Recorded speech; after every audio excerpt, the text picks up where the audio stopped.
Now the ninth question is integral of cos x divided by 1 plus cos x, right?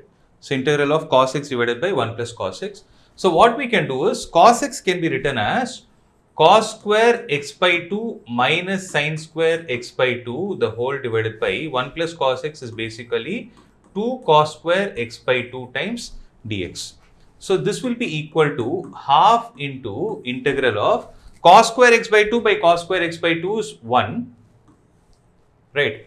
So cos square x by 2 by cos square x by 2 is 1 times dx minus integral of sin square x by 2 by cos square x by 2 is tan square x by 2 times dx, right? Remember this 2 is this, we have taken it out.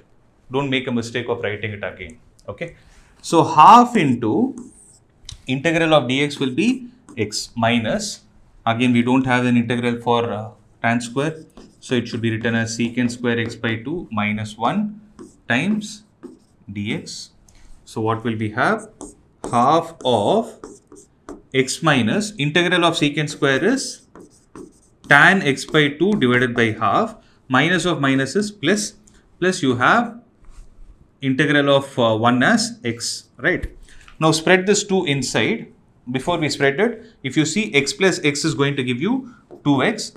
So 2x minus, this 2 will go to the numerator, 2 times tan x by 2 is the one inside the bracket. I repeat it, x plus x is 2x minus tan x by 2 by half, the 2 will go to the numerator and you have a half outside, right?